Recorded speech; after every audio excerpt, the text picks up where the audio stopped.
عليهم غير المغضوب عليهم ولا الضالين آمين. السلام عليكم ورحمة الله تعالى وبركاته. بسم الله الرحمن الرحيم. الحمد لله رب العالمين والصلاة والسلام على أشرف الأنبياء والمرسلين سيدنا وحبيبنا وشفيعنا مولانا محمد وعلى آله وصحبه أجمعين. ربنا لا علم لنا إلا ما علمتنا إنك أنت العليم الحكيم. رب اشرح لي صدري ويسر لي أمري واحلل عقدة من لساني يفقهوا قولي. أما بعد. بسم الله الرحمن الرحيم. قال مصنف رحمه الله تعالى ونفعنا بعلومه وعمدنا بأسراره وبكم في الدارين آمين. بسم الله الرحمن الرحيم. ويدفنني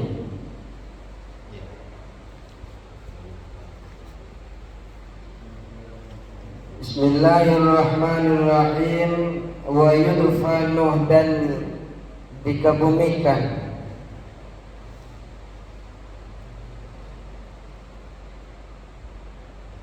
Wa yudfanu dan dikebumikan. Kita masih di dalam permasalahan tentang janaiz. Wa yudfanu dan dikebumikan fi lahdin, di liang lahat,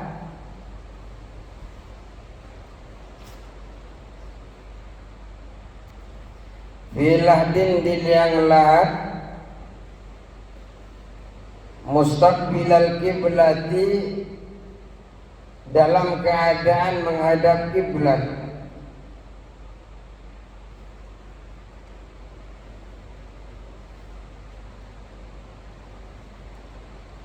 Jadi hari ini kita mempelajari tentang dikebumikan daripada mayit.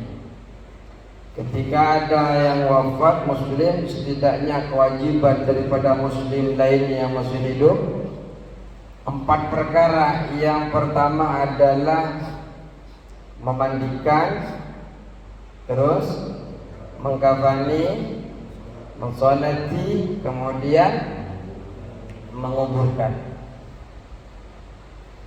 Hari ini kita sampai kepada bab keempat, yaitu tentang menguburkan. Di dalam hukum memakamkan mayit, mengebumikan mayit ini ada 3. Yang pertama adalah wajib. Siapa saja yang wajib? Muslim. Mayit yang muslim ya wajib panjenengan dikuburkan. Kafir dhimmi, kafir yang tidak buat, yang tidak menyerang, damai dengan kita.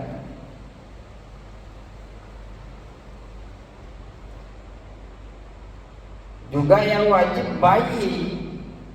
bayi selain bayi prematur yang belum nampak bentuk anggota manusia padanya. Kalau bayinya sudah nampak, telinganya nampak, hidungnya mancung, dikebumikan. Tapi kalau nggak nampak anggota tubuhnya seperti manusia, belum dikatakan manusia, hanya apa? Janin. Maka dibungkus sama kain aja. Maksudnya bukan suatu kewajiban, tapi nanti ada hukumnya. Yang kedua adalah sunnah. Nah ini masuk kepada tadi bayi yang belum nampak badannya. Bagi bayi prematur yang belum nampak anggota manusianya, telinganya belum nampak, tangannya belum nampak, sunnah dikebumikan.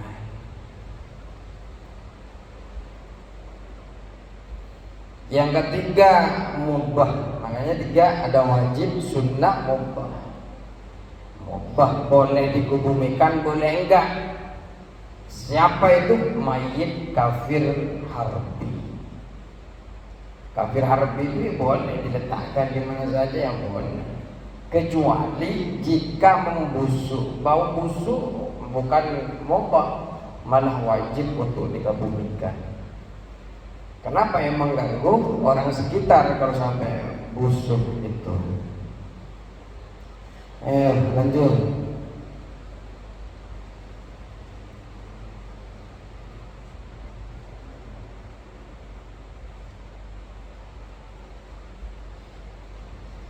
Tinggal sedikit sebenarnya.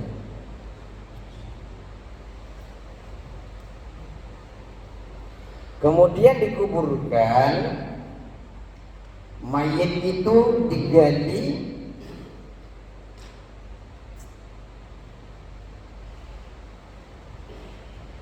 dikubur mayit itu sekiranya muat, samping kanannya atas bawahnya sekiranya bisa dimasuki, muat mayit itu masuk ke dalam liang lahat itu. Mengebumikan ada dua cara mengebumikannya. Melubanginya ada dua. Ada yang disebut dengan lahat, ada yang disebut dengan asyik. Lahat ini lebih afdal daripada asyik. Itu asyik ini adalah nama lubang daripada kuburan. Kalau lahat, jadi menggali lubang itu di bagian bawah samping liang kuburan yang di arah kiblat, berarti daerah sini, dengan ukuran sekiranya mayit muat ke dalamnya itu dilubangi, kemudian dimasukkan mayit ke sana. Itu namanya lahat.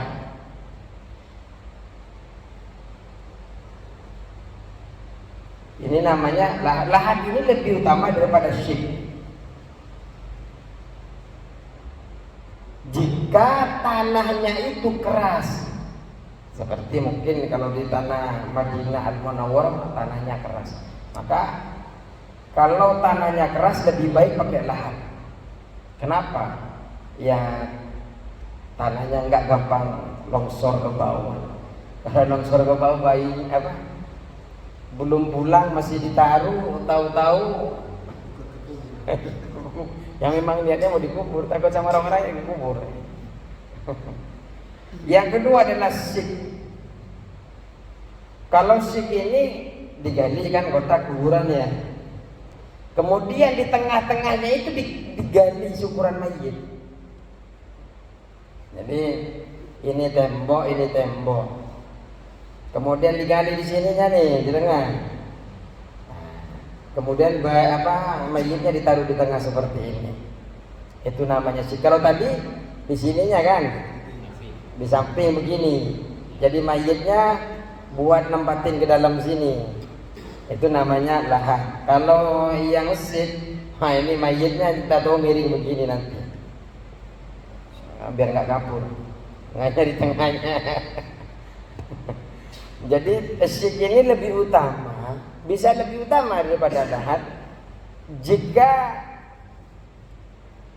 tanahnya ini lunak, gempur. Kalau lunak ini kan lebih nggak gampang longsor. Jadi taruh di tengah. Karena nanti itu mayit itu mau lahat ataupun mau syik itu tetap harus disunahkan ditutupi agar tanah yang dilempar di atas ke bawah itu tidak langsung mengenai mayit.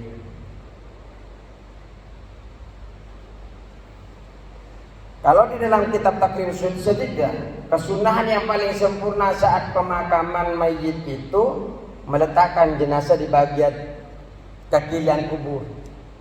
Jadi dibawa, mayitnya ditaruh di kaki. Maksudnya kaki itu akhir daripada kuburan. Berarti sebelah sana ya? Kakinya ditaruh di sana. Kemudian mayit itu dikeluarkan dari kerandanya, dari arah kepalanya, dikeluarkan dulu dari arah kepalanya, dan pertama kali dimasukkan ke liang kubur adalah kedua kakinya. Bawa dulu, ya diangkat dari kepalanya dulu dibawa, yang diturunin dulu adalah dari kakinya. Terus ini juga dibahas nih. Wa yusallu min qibali ra'sihi, dan dimasukkan dari arah kepalanya, kan ditaruh di sana kan, dimasukkan dulu. Tapi kalau ditarik satinya itu yang diturunin duluan adalah kakinya.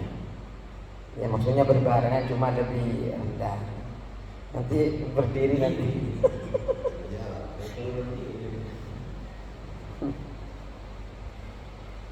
Kemudian memasukkan itu birifkin, dengan pelan. Mandikan juga pelan, Pak. Itu teriak-teriak sebenarnya mayit itu kalau sampai kasar. Bolak, makanya ada teknik-tekniknya, kayak mau miringin, kita kan tangannya digini dulu, baru mau gosok, maksudnya gosok di belakangnya itu, bukan langsung digeletakin.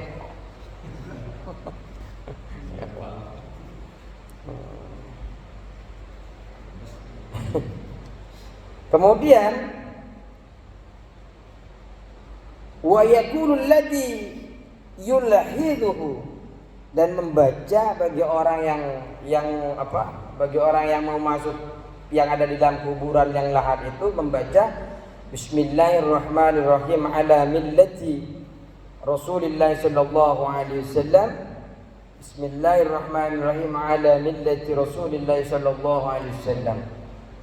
Tuh, jadi ketika panjenengan memasukkan sambil membaca itu, berarti ketika jenengan menerima mayit itu bukan sekedar menerima, sambil baca doa Bismillahirrahmanirrahim wa ala millati Rasulillah sallallahu alaihi wasallam, dengan menyebut Allah dan agama Rasulullah sallallahu alaihi wasallam. Wa yudja'u fil qabri, kemudian dibaringkan di kuburan.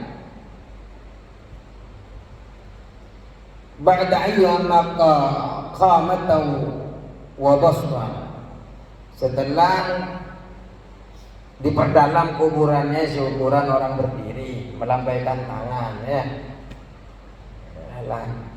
Kemudian dikuburkan, dimiringkan. Maksudnya memiringkan tadi itu lambung sebelah kanan berada di bawah. Juga melepaskan ikatan kepala, membuka pipinya dan meletakkan ke tanah.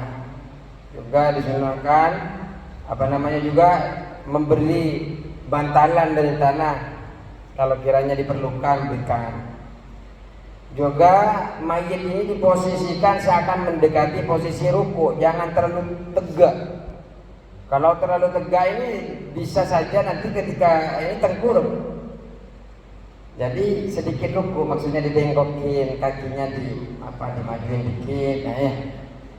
Enggak mau mendekati, bukan sampai ruku. Kalau sampai ruku kan begini. Nah, ada mendekati ruku saja. Setelah itu adanin, kemudian setelah adzan iqamah.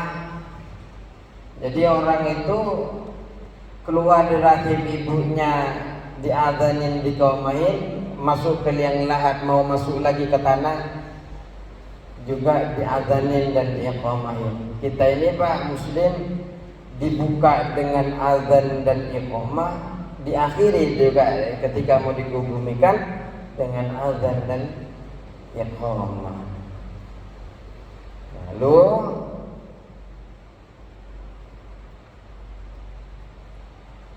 jadi iqamah pada telinga kanan, azan dan iqamah pada telinga kanan, kemudian tidak terlalu mengeraskan suara, jangan seperti adzan di masjid. Oh ya, Allah ya monggo, kalau mau gitu nggak apa-apa ya, nanti kan sedih-sedihnya itu hilang, orang-orang ingat matinya malah ingat adzannya. Kemudian setelah diletakkan ke bawah, baik lahat ataupun syik, lubang yang ditempatin itu, kemudian ditutup mayitnya, itu ditutup dengan sesuatu agar mayit itu tidak langsung tertimbun tanah. Setelah itu mentalkan mayit, ya ngasih tahu ke mayitnya, mayit kamu ini bentar lagi didatangkan dua malaikat, kamu akan ditanya sama Rabbuka wa man nabiyuka, seperti itu. Kalau ada yang nanya seperti itu, jawab ya Allah, seperti itu isinya talqinnya itu. Ya, kemudian setelah mentalqin, setelah itu mendekat kuburan, menaburkan 3 genggam tanah dengan kedua tangannya. Itu. Yuk duduk. Wa yustahul qabru, dan juga di kuburan itu diratakan.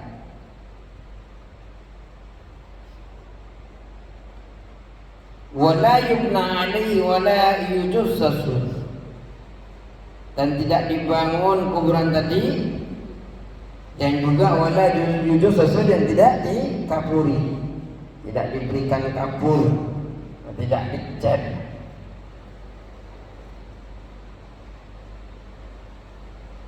Jadi memang ada beberapa permasalahan tentang pemakaman. Anjuran diantaranya adalah setelah selesai pemakaman itu, bagi sekelompok orang yang sunnah untuk bagi sekelompok orang disunnahkan untuk berdiam beberapa menit, jam mungkin ya, sejenak ya istilahnya itu, di dekat makam. Di antaranya adalah memohon kepada Allah Subhanahu wa taala ketetapan iman dan ampunan bagi si mayit. Jadi kalau panjenengan ikut penguburan, jangan langsung pulang. Habis itu pulang semua teriak-teriak, ngerokok dan sebagainya, geriung. Menurut saya aja nggak apa-apa. Kalau saya pernah ikut, saya nggak langsung pulang, tapi ada di warung. Kebetulan dekat dengan itu. Ya kalau kita sambil ngopi ya tetap memintakan, memohonkan ampunan kepada mereka. Nggak tahu kalau padi apa fokus sama kopinya, yang merokoknya nggak tahu. Kemudian haram memakamkan 2 orang yang berlawanan jenis dalam satu kuburan. Jika tidak ada ikatan mahram keduanya, satunya orang Papua, satunya orang Makassar, satunya orang Madura, seumpamanya. Tahu 3-3-nya di dalam kuburan. Satunya cewek, cowok, nggak begitu cewek, nggak begitu cowok, seumpamanya itu. Ini tidak boleh, haram hukumnya. Juga dimakruhkan duduk, nginjek, bersandar di makam orang muslim. Mentang-mentang ada lipatan gini-gininya, kayaknya kebersihan di sini lah tempat duduk. Makruh Pak, ya nggak haram, nggak sampai haram, cuma makruh, tidak disenangi saja. Ya juga permasalahannya ketika kita berjalan di dekat makam, pakai sandal yang tidak terkena najis juga tidak dimakruhkan. Ini kalau tadi itu kan, kalau ini diantaranya tidak dimakruhkan menyaput, tahu menyaput?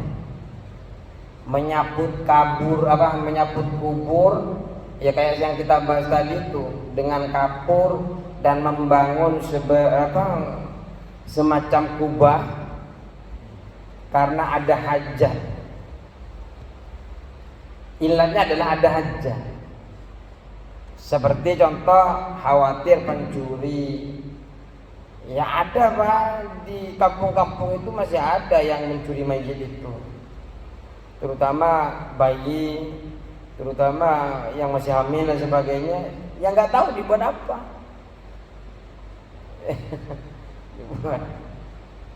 Boleh juga memberikan tulisan membangun makam itu karena ada ingin memberikan tulisan pada makamnya orang-orang yang soleh, boleh.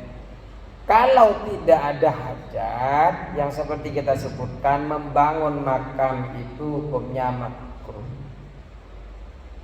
Ya kayak tadi itu, ya diluruskan saja. Paling kasih batu di kepalanya seperti itu. Tapi kalau punya hajat agar nggak ketukar seperti di sini perumahan di sini? Ya perumahan Mengunjai ya kan, tempat kembalinya orang-orang. Itu perumahan elit itu. Ya, di perumahan itu kalau sampai nggak dikasih nama, kadang mau ziarah, jangankan dikasih nama besar aja, kalau nggak tahu bloknya juga kita nggak tahu apakah dia blok, soalnya RT-nya nggak bisa ditanya di situ. RT berapa ya, ada cuma bloknya.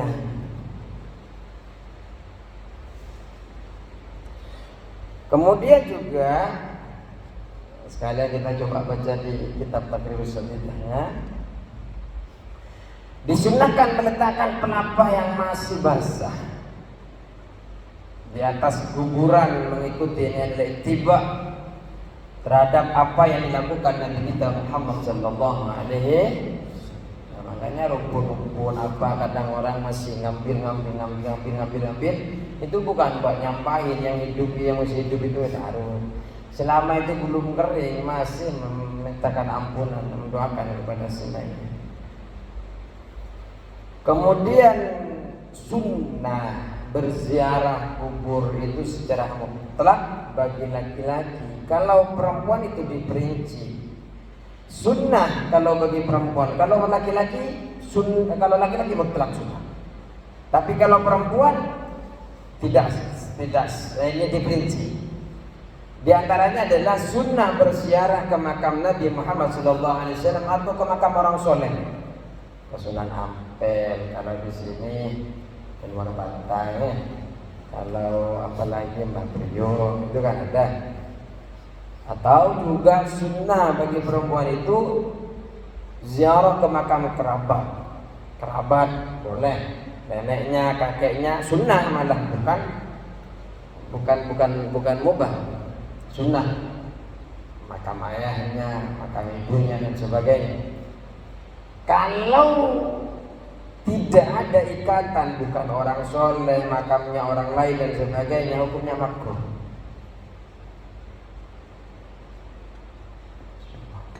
Saya ulangi dulu nih.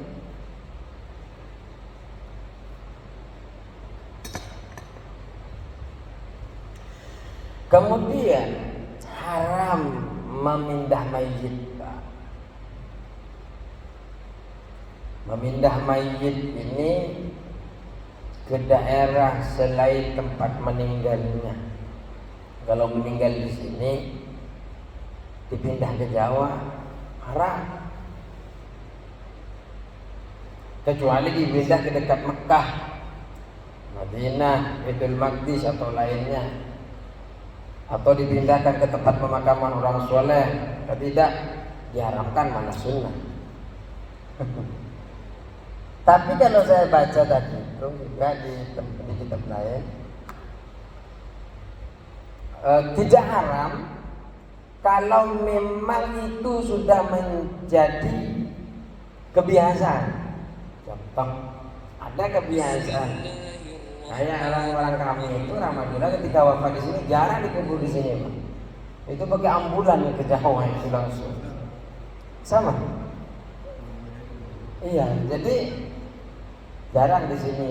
Ya ada orang yang sudah mewasiatkan kalau ya mungkin karena tahu kitab yang seperti ini bahwa memindahkan jenazah itu haram. Selain tempat apa namanya? Dari tempat wafatnya beliau.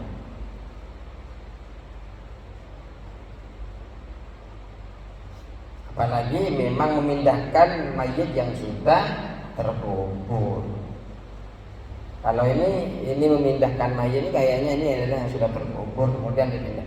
Tapi saya baca keterangan tadi sebelum dikuburkan pun kalau dipindah kuburnya ke daerah lain itu bisa menyebabkan haram, kecuali memang itu tradisi yang sudah berlaku di kalangan masyarakat. Ada beberapa konteks menggali mayit ya.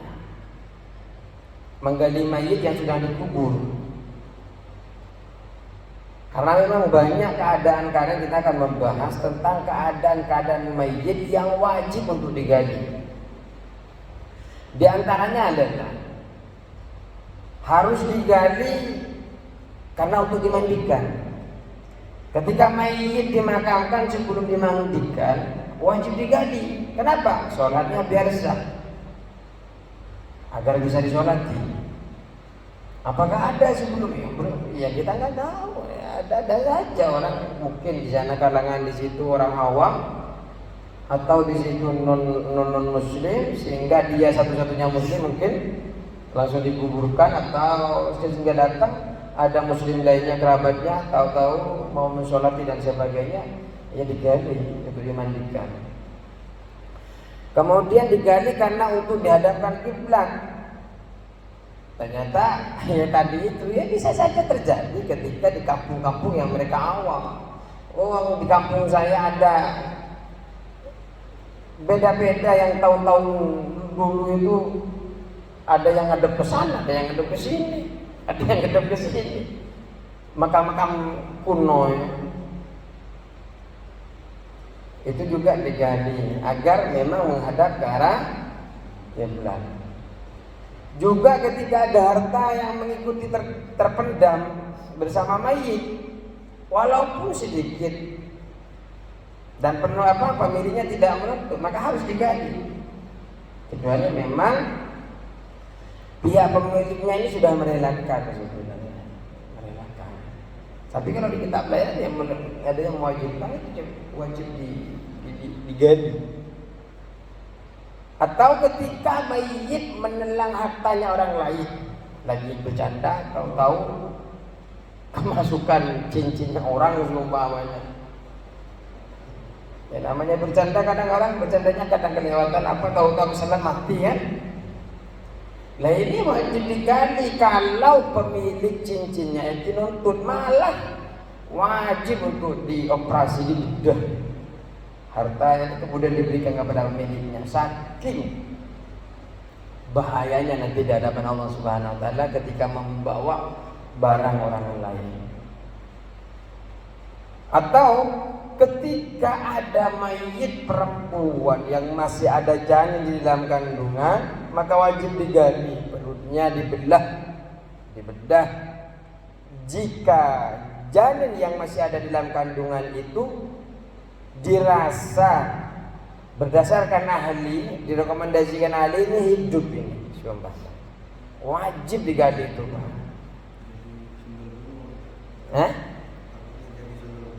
Yang enggak maksudnya takut hidup saja kasihan, ikut mati juga itu kan masih bernafas sebenarnya.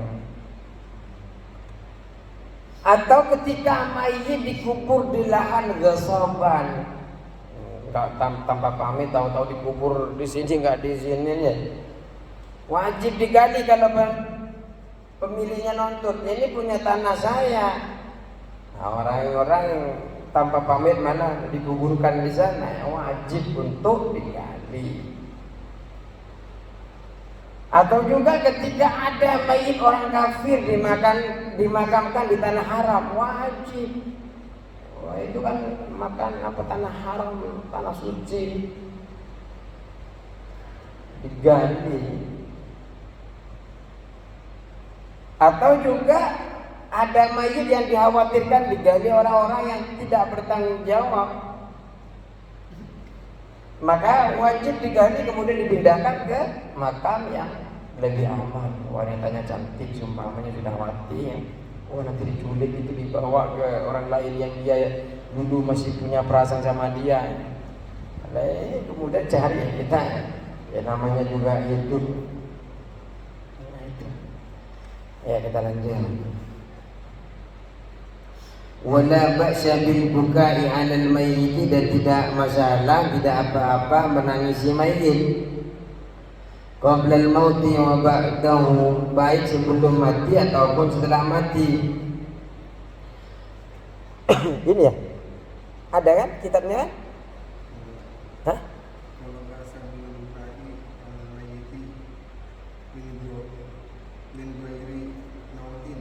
Oh. Jadi tidak apa-apa menangisi mayit itu baik sebelum wafat atau setelahnya, tapi meninggalkan nangis itu lebih utama. Min ghairi nawhin, tidak berteriak-teriak, tanpa berteriak-teriak. Tuhan, kenapa engkau begitu? Diambil suamiku, diambil istriku. Nah, itu. Anakku satu-satunya. Ini yang tidak boleh seperti itu. Teriak-teriak itu tidak boleh. Kalau cuma mode pelanggar, enggak masalah. Yang enggak boleh min ghairi nawfin. Raf'i sautin bin nadli. Kemudian mengangkat suaranya dengan meratapi, itu enggak boleh. Karena masih ya Allah ini kembali kepadamu ya Allah ini. Nah ini enggak masalah. Atau ya Allah ini maksudnya sedih-sedih seperti itu enggak apa-apa. Yang penting jangan sampai berteriak-teriak sambil meratapi. Wala syakki saubin, dan juga tidak boleh sampai merobek-robek baju. Stres. Sampai lubang ini. Enggak boleh.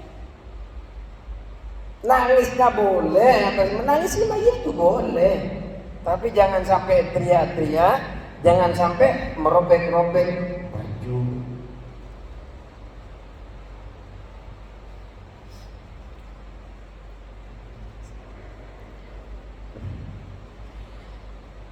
Ini sudah selesai sebenarnya.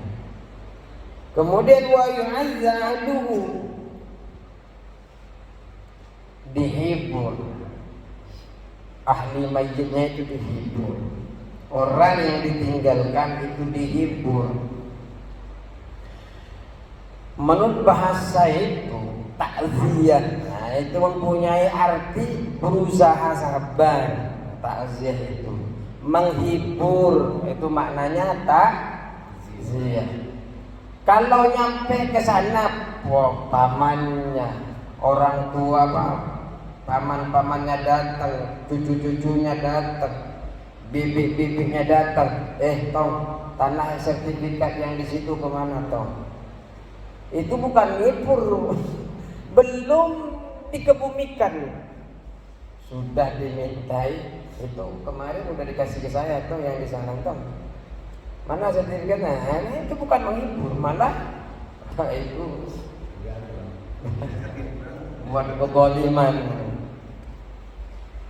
Sedangkan menurut syariat, takziah itu adalah memerintah dan mendorong bersabar dengan janji mendapatkan pahala. Kamu bersabar ya.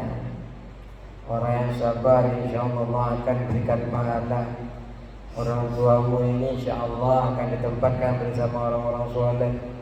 Semua tidak ada yang lepas daripada kematian. Sabar ya. Walaupun di sini ganti semuanya di Jawa, ya jangan marah juga kalian ketika jauh. Iya saya, orang tua saya yang mati, orang tua kamu nggak mati. Kan kita hanya ngikutin kesunahan. Artinya kita mendoakan sabar ya. Dia memang dalam terguncang ketika dia mengeluarkan ucapan seperti itu. Iya coba kamu berada di posisiku. Seperti itu ya. Drama banget itu.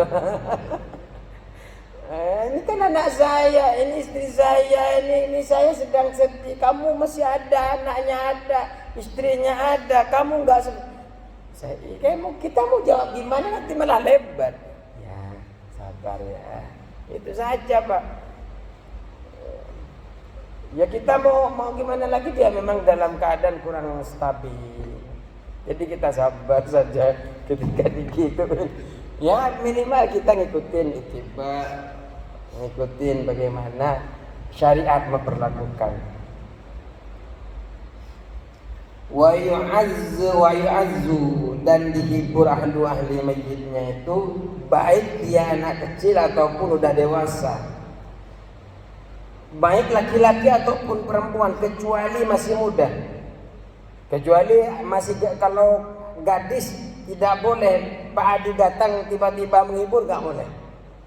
Kecuali yang menghadiri, yang menghiburnya adalah ada kerabat, ada ikatan mahram.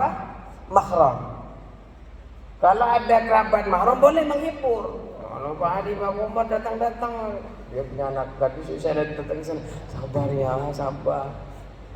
Atau janda sumpahnya masih muda, nggak boleh. Panjang urusan itu.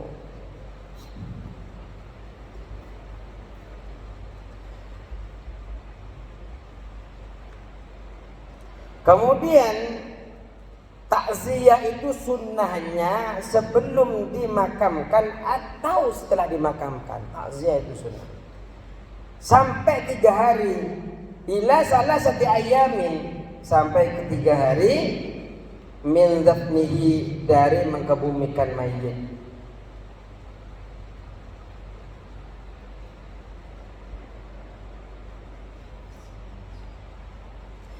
Kalau seumpamanya antara orang yang mau takziah dan yang akan ditakziahi ini berjauhan, kalau tadi kan sama-sama hadir, sampai ke 3 hari, mulai dia wafat seumpamanya sampai 3 hari.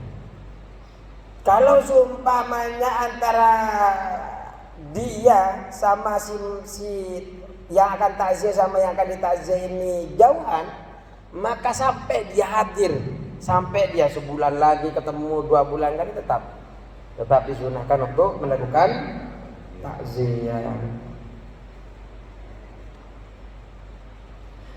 Wala yudfanu isnani fi kubrin, dan tidak dikuburkan di satu liang lahat illa lihajatin, kecuali ada hajat. Seperti contohnya sempit, buminya sempit, banyak orang meninggal kayak kemarin musim Covid ya. Musim Covid itu banyak yang di negara-negara dikebumikan dalam satu liang lahat. Jadi intinya begini yang kita bahas tadi, waktu takziah itu kita setelah wafat berarti kan kita juga harus bahas tentang takziahnya itu. Orang yang tidak bepergian, orang yang ada di lingkungan si mayit itu, waktu takziahnya mulai setelah pemakaman sampai berapa hari tadi? 3 hari. Sedangkan bagi orang yang bepergian, mulai kedatangan beliau sampai 3 hari berikutnya. Jadi dihitung itu setelah ketika pulang kampung. Dari nyampe ke sini sampai 3 hari itu dihitung nyampenya ke sini. Setelah 3 hari hukumnya makruh. Makanya dipercepat-cepat Pak ketika itu takziah sunnah, tadinya sunnah biar takziah. Ya kalau lebih ke 4 hari 5 hari bukan takziah lagi, nanti itu tahlilan, mendoakan.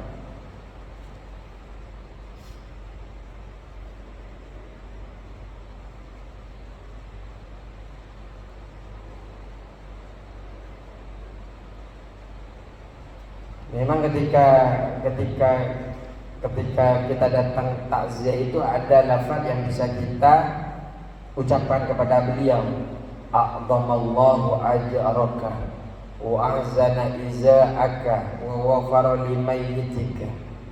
Ini kemudian yang perlu kalian sirat, yang bisa dibaca panjenengan kepada orang yang panjenengan akan datangi untuk ditakziah. A'dhamallahu ajraka, semoga Allah mengagungkan pahalamu. Ya pakai bahasa Indonesia enggak apa-apa, semoga Allah mengagungkan pahalamu. Wa aksana iza'aka, dan membaguskan cobaanmu. wa ghafara limayyitika, dan mengampuni kerabatmu yang meninggal, bapakmu yang meninggal, istrimu yang meninggal, itu seperti itu.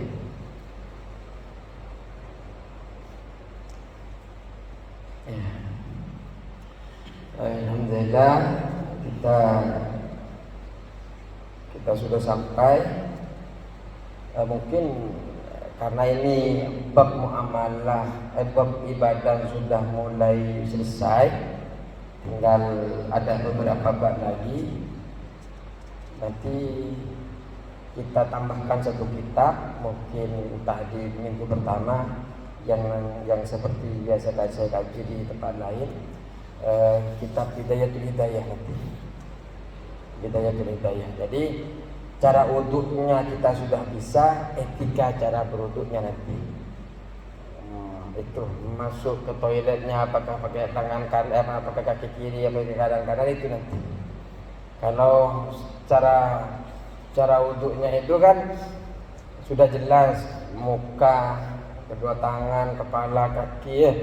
Sunnahnya ya kumur-kumur istinsa, kemudian cuci tangan, kemudian telinga, menyempurnakan di bagian-bagian rukun itu. Cuma kan kita tidak tahu bagaimana kita ini harus menjaga hati kita agar sah. Puasa itu sah Pak, ketika jenengan sudah tidak mulai malam Ramadan itu malamnya sudah niat, kemudian jenengan siangnya sudah tidak makan apa-apa sampai buka puasa, itu sah. Cuma pertanyaannya, apakah puasa itu diterima oleh Allah atau tidak? Kadang amalan-amalan itu bisa tercegah karena ada sifat-sifat atau perilaku-perilaku yang tidak diperkenankan oleh Allah, yang bisa menghabis pahalanya puasa atau pahalanya sholat atau seperti apa. Makanya ibadahnya sudah kita pelajari secara syariatnya, kita lanjutkan secara batiniah, secara hati dan sebagainya. Ya cukup sekian. Wassalamualaikum warahmatullahi wabarakatuh.